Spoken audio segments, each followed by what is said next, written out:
Welcome to my YouTube channel. अगर channel पे नए हैं तो इसे जल्दी से सब्सक्राइब कर दें। मेरे साथ आज समीर हैं जर्मनी से, और मैं बहुत अरसे बाद लाइव स्ट्रीमिंग कर रहा हूँ यूट्यूब पे। कोशिश करेंगे रेगुलर हो जाएं। तो आज की जो लाइव स्ट्रीमिंग है इस पे पाकिस्तान और इंडिया का जो सैटरडे को मैच है उस पे हम डिस्कशन करेंगे, प्लेइंग 11 डिस्कस करेंगे, और एंड में वीडियो की हम प्रिडिक्शन भी करेंगे कि कौन हमें लगता है कि फेवरेट है सैटरडे को जो बड़ा मैच है पाकिस्तान इंडिया का। इस वक्त 7-0 है ओडीआई वर्ल्ड कप्स में इंडिया को, और मेरे ख्याल में हम सारे बचपन से देख रहे हैं पाकिस्तान को हारते हुए वर्ल्ड कप्स में। तो इस पे थोड़ी सी डिस्कशन करेंगे, प्लेइंग 11 डिस्कस करेंगे, और कुछ रीजंस भी डिस्कस करेंगे कि जो है क्या वजूहात रही पास्ट में कि पाकिस्तान हमेशा वर्ल्ड कप्स में इंडिया से क्यों हार जाता है। तो समीर, सबसे पहले तो आप बताएं कि मैं स्टैट्स देख रहा था कि अहमदाबाद में 50-50 है। मतलब जिन टीमों ने पहले, अगर स्टैट्स देखें कि अगर 8 मैचेस अहमदाबाद में खेले गए हैं तो टीमें पहले खेल के भी जिन्होंने रन्स बनाए हैं वो भी जीती हैं और चेज करके भी जीती हैं। तो इसमें ये बहुत ही ज़्यादा बैलेंस किस्म की पिच होगी, किसी भी टीम को एडवांटेज नहीं होगा। टॉस भी जो है इसमें नलीफाई हो जाएगा। ये नहीं है कि जो टीम पहले खेले, लेकिन अगर हम पिछले 20 साल के स्टैट्स देखें पाकिस्तान और इंडिया के, तो वो टीमें मैच ज़्यादा जीती हैं जिन्होंने पहले खेल के रन्स बनाए हैं बोर्ड पे, क्योंकि पाकिस्तान इंडिया के मैच में प्रेशर बहुत ज़्यादा होता है और जो टीम चेज करती है वो फंस जाती है अगर दूसरी साइड अच्छी बॉलिंग कर दे। तो आपका क्या ख्याल है कि बहुत सारे मैं ट्वीट्स पढ़ रहा था, कुछ मेरे यूट्यूब चैनल पे भी सजेशंस आ रहे थे कमेंट्स में कि कोई फेक इंजरी करके वसीम जूनियर को जो है वो बाहर कर दें और जमान को टीम में किसी तरह ले आएँ। और क्योंकि इंडिया की हिस्टोरिकली पिछले अगर 20 ईयर्स के स्टैट्स देखें तो लेफ्ट आर्म जो पेसर्स हैं उनके अगेंस्ट इंडिया के बैट्समैन जो हैं वो स्ट्रगल करते हैं। और अगर तो मोहम्मद आमिर होते पाकिस्तान के पास इस वर्ल्ड कप में तो वो एक बहुत बहुत ही, जिसे कहते हैं, पाकिस्तान फेवरेट होता जो कल का मैच है इंडिया और पाकिस्तान का, क्योंकि फिर 2 लेफ्ट आर्म होते नई बॉल के साथ, शाहीन और आमिर, तो बड़ी उन्हें मुश्किल होती। और अगर हम पास में भी देखें तो जुनैद खान ने बड़ा मुश्किल हमेशा से टाइम दिया है, क्योंकि वो भी लेफ्ट आर्म थे इंडिया को। और जब इंडिया पाकिस्तान सीरीज खेलने गया तो 2-1 से जीता, और उसमें भी जुनैद खान ने ऊपर से हमेशा से, उस टाइम एम एस धोनी कप्तान होते थे, आउट करके दिए। इसके अलावा जो लेफ्ट आर्म पेसर्स पास्ट में आमिर ने बड़ा तंग किया है इंडियन बैटर्स को बहुत ज़्यादा, शुरू में 2-3 आउट किए। फिर हमने ऑस्ट्रेलिया का भी देखा कि रिसेंटली उस दिन जब 2 for 3 हो गए और फिर एक कैच छूट गया कोहली का, और नहीं तो 20 for 4 हो जाती और वहाँ इंडिया फंस जाता, क्योंकि फिर पांड्या और जडेजा ने आना था नीचे, तो इतना इजी ना होता वो 200 रन चेज करना। खैर, गलतियां तो हमने कल भी देखी, तकरीबन 4-5 कैच ऑस्ट्रेलिया ने गिरा दिए, और कुछ ऐसा लग रहा है थके हुए हैं ऑस्ट्रेलियंस। और उसकी वजह ये है कि एक तो उन्होंने 5 जो हैं मैच खेले साउथ अफ्रीका से, फिर इंडिया आके भी उन्होंने 3 मैच खेले, तो वही बात कि उन्हें वो रेस्ट नहीं मिला। और अब वर्ल्ड कप में क्लियरली नजर आ रहा है कि वो फटीग हैं, थके हुए हैं, जिस वजह से उनसे कैच बहुत ज्यादा ड्रॉप हो रहे हैं और दोनों मैच वो हार गए। तो कमिंग बैक टू पाकिस्तान, आपके ख्याल में, हमें पता है प्लेइंग 11 और बहुत ज्यादा जिसे कहते हैं इंडिया इस वक्त जोर लगा रहा है कि शुभमन गिल जो है वो सुबह खेल लें नेट्स पे। उन्होंने प्रैक्टिस भी स्टार्ट कर दी है, उनके प्लेटलेट्स भी किसी ना किसी तरह पूरे कर दिए उन्होंने, और उनको नेट्स पे लगा के जो है प्रैक्टिस करा रहे हैं कि ये जो मस्ट है उनको सैटरडे का मैच खिलाना है। तो आपको क्या लगता है कि टीम, हम सबको पता है क्या होगी इंडिया की, लेकिन आप क्या कहते हैं कि पाकिस्तान को क्या करना चाहिए? Again coming back to Pakistan को सब यही कह रहे हैं कि 4 पेसर्स खिला दें, क्योंकि इंडिया की स्ट्रेंथ, अगर तो स्पिनर उसामा मीर भी खिला दिया तो तब भी इंडिया जो है फेवरेट ही होगा, क्योंकि इंडिया स्पिनर्स को बहुत अच्छा खेलता है। क्या कहेंगे जी? अच्छा, उसमें ये है ना कि शुभमन गिल का आज मैंने भी देखी है वीडियोस कि वो प्रैक्टिस कर रहे हैं, लेकिन अगर तो वो कम्प्लीटली फिट नहीं है तो फिर मेरा ख्याल है कि एक रिस्क होगा कि आप हाफ फिट प्लेयर को इतने इम्पोर्टेंट मैच में उतार दें, और अगर वो फेल हो जाते हैं तो फिर बाद में टीम मैनेजमेंट पे उंगलियां उठेंगी कि आपने क्यों इस तरह प्लेयर को डायरेक्ट इतने बड़े मैच में डाल दिया। सो मे बी इंडिया इस बात पे सोचेगा और शायद मे बी शुभमन गिल ना खेलें, मुझे लगता है शायद ना खेलें, क्योंकि कोई कंफर्मेशन नहीं आई अभी तक। और बाकी जो है पाकिस्तान की प्लेइंग 11 में आई थिंक मुझे लगता है कि इमाम को नहीं खिलाना चाहिए हमें, क्योंकि इमाम ने अभी तक इंडिया के अगेंस्ट किसी भी मैच में मेरा नहीं ख्याल के 10-15 रन से ज़्यादा स्कोर किए हैं, क्योंकि इमाम को ज़रा सा बाउंस करवाया जाए तो उसका बल्ला ही नहीं ऊपर आता, टाइमली वो बल्ले पे ला ही नहीं पाते गोल पे बल्ला। सो ये सबको पता, पूरी दुनिया इस पे मसलन एग्री है कि इमाम को शॉर्ट पिच डिलीवरी दो और इमाम फारिग। सो एक तो ये, और दूसरा ये कि नवाज या शादाब में से हम किसी एक को बाहर बिठा सकते हैं और वसीम जूनियर को खिला सकते हैं, क्योंकि डिपेंड करता है पिच किस तरह की होगी। अगर आपको याद हो आईपीएल का फाइनल भी यहाँ पे हुआ था और तकरीबन बैटिंग पिच थी और उसमें सीएसके ने चेस कर लिया था। आखिरी 2 बॉल पे 10 रन चाहिए थे, मुझे याद पड़ता है। जडेजा ने एक पे चौका और एक पे छक्का मारा। जी हाँ, जी जी। और जो रिसेंटली जो फर्स्ट मैच हुआ वर्ल्ड कप का अहमदाबाद में, वो भी एक बिल्कुल फ्लैट ट्रैक था और इंग्लैंड ने बुरा खेल के 286 किए थे। आई थिंक वो 350 प्लस वाला पिच था और जिस टाइम न्यूजीलैंड ने 34 या 36 ओवर्स में चेज कर दिया। सो वो भी एक स्टेटमेंट है कि पिच में भी बिल्कुल फ्लैट हो। सो अगर बिल्कुल फ्लैट होगी तो मैं 350 से प्लस तो कम नहीं चलेगा यहाँ पे स्कोर, चाहे इंडिया बैट फर्स्ट करे चाहे पाकिस्तान बैट फर्स्ट करे। तो अगर पाकिस्तान की बैटिंग फर्स्ट आती है तो 350 प्लस अगर स्कोर हुआ तो इंडिया में भी चेस कर जाए, लेकिन पाकिस्तान भी चेस कर सकता है। पाकिस्तान की मेरा ख्याल प्रायोरिटी यही होगी कि वो चेस के लिए जाएंगे और अब देखना ये है कि कल पिच किस तरह की मिलती है।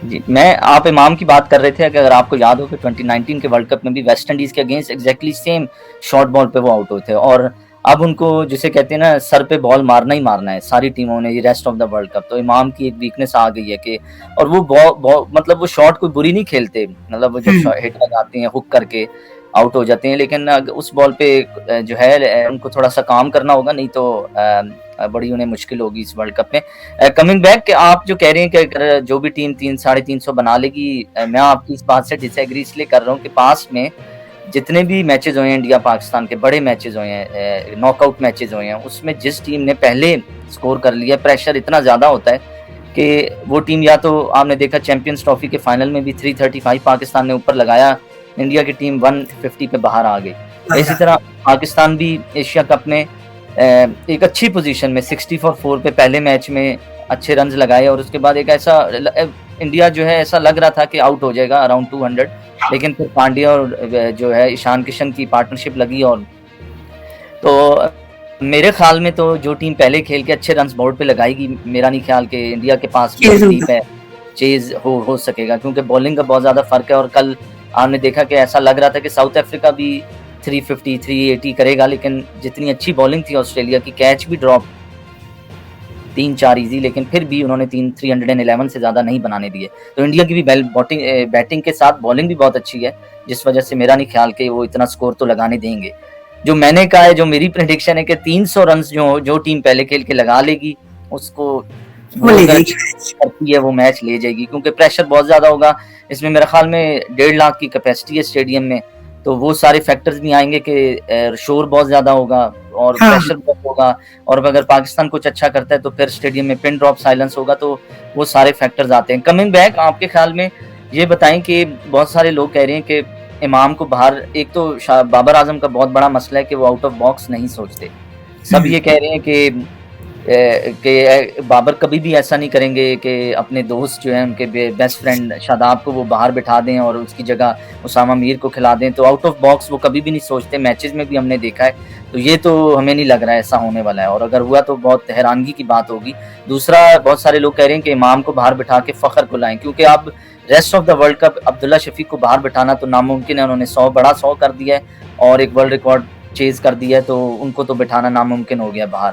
तो अब इन दोनों में से एक खेलेंगे और मेरे ख्याल में बाबर आजम को भी जो है थोड़ी सी दोस्ती यारी से निकलना चाहिए, क्योंकि वो इमाम के भी बेस्ट फ्रेंड हैं, तो फखर को खिलाना चाहिए, क्योंकि फखर का साइकोलॉजिकल इंडिया के अगेंस्ट बहुत ज्यादा प्रेशर होगा। अगर वो रन्स करें ना करें, उनका विकेट पे रहना भी उनके लिए प्रेशर होगा कि कहीं अगर ये चल गए और एंड तक रहे तो मैच बड़ा मुश्किल होगा इंडिया के लिए। तो कमिंग बैक टू, आप क्या कहेंगे कि आपको क्या लगता है, उसामा मीर या वसीम जूनियर, इन दोनों में से कौन ये कल करेंगे? उसामा मीर का असल में ये मसला है ना कि वो उसकी बैटिंग पे अभी तक ना कोई सवालिया निशान है, कोई उसने खास परफॉर्मेंस दी नहीं है। सो मेरा नहीं ख्याल कि शादाब को ये ड्रॉप कर सकते हैं और ना ही करेंगे, क्योंकि शादाब फिर भी बैटिंग थोड़ी बहुत कर लेते हैं और उसामा मीर ने अभी तक बैटिंग में कोई परफॉर्मेंस दी नहीं है। सो मेरा नहीं ख्याल कि उसामा मीर को कम से कम कल का मैच तो बिल्कुल नहीं खिला सकते।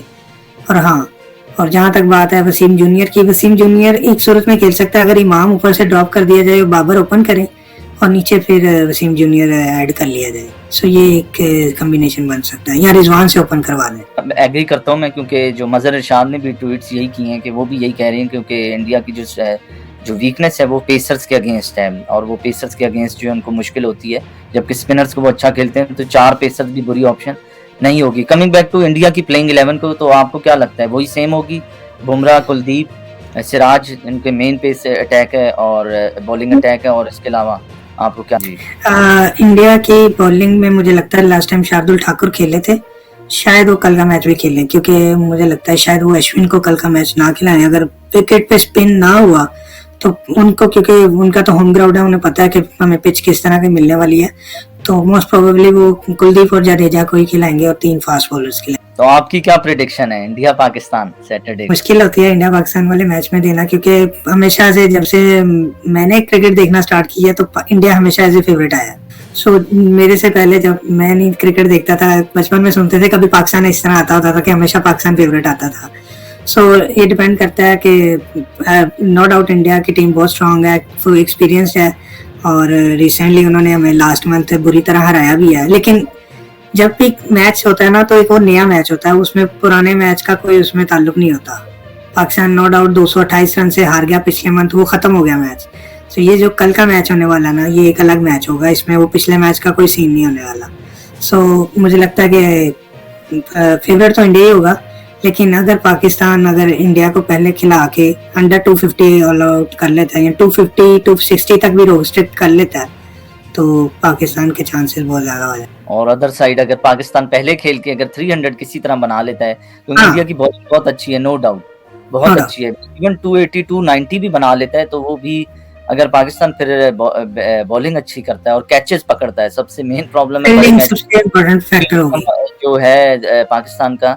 2011 के सेमीफाइनल में इंडिया के अगेंस्ट कम से कम 4 से 5 कैच गिरा दिए थे, सचिन तेंदुलकर के 3 कैच ड्रॉप कर दिए थे, DRS भी मिल गया था। तो पाकिस्तान हमेशा से उनको फेवरेट नहीं कहा जा सकता, जाहिर सी बात है कि अगर तो वो कैच पकड़ लेंगे, और सचिन तेंदुलकर भी खुद यही कहते हैं कि पाकिस्तान उस दिन जो है फेवरेट होता है जीतने के लिए जिस दिन ये कैच सारे पकड़ लें या फील्डिंग अच्छी करें। तो जिस दिन ये फील्डिंग अच्छी ना करें, क्योंकि पाकिस्तान का वीकेस्ट लिंक की फील्डिंग है। और बॉलिंग में क्या लगता है शाहीन आपको? शाहीन का इशू चल रहा है, फिंगर इंजर्ड है उनकी, तो शाहीन का रनअप भी स्लो है, शाहीन बॉलिंग भी स्लो कर रहे हैं, आई डोंट नो कोई इंजरी कैरी कर रहे हैं वो, और मुझे लगता है कि शायद थोड़ा बहुत प्रॉब्लम चल रहा है उनका, और अगर प्रॉब्लम है तो मे बी उन्हें कल का मैच खेलने के बाद रेस्ट करा सकते हैं, कि उनकी जगह वसीम को या जमान को ट्राई कर सकते हैं, क्योंकि हाफ इंजर्ड प्लेयर के साथ आप पूरा टूर्नामेंट नहीं खेल सकते, क्योंकि वो बजाय टीम के लिए फायदेमंद के वो फिर नुकसान ही होता है। तो उसमें फिर इशू ये है ना कि अगर शाहीन को बाहर बिठाते हैं तो फिर जमान को लाना पड़ेगा, और अब ICC के रूल्स कुछ इस तरह हैं कि फिर rest of the tournament Shaheen खेलेंगे नहीं, फिर जमान ही पे 15 के जो हैं वो परमानेंटली जो हैं अंदर टीम 15 मेंबर स्क्वाड में आ जाएंगे। तो चलें, आप शुक्रिया आपने टाइम निकाला जर्मनी से। तो समीर को भी ट्विटर पे फॉलो करना मत भूलिएगा, और चैनल पे आने के लिए बहुत शुक्रिया Sameer, thank you very much, thanks a lot. ठीक है भाई, थैंक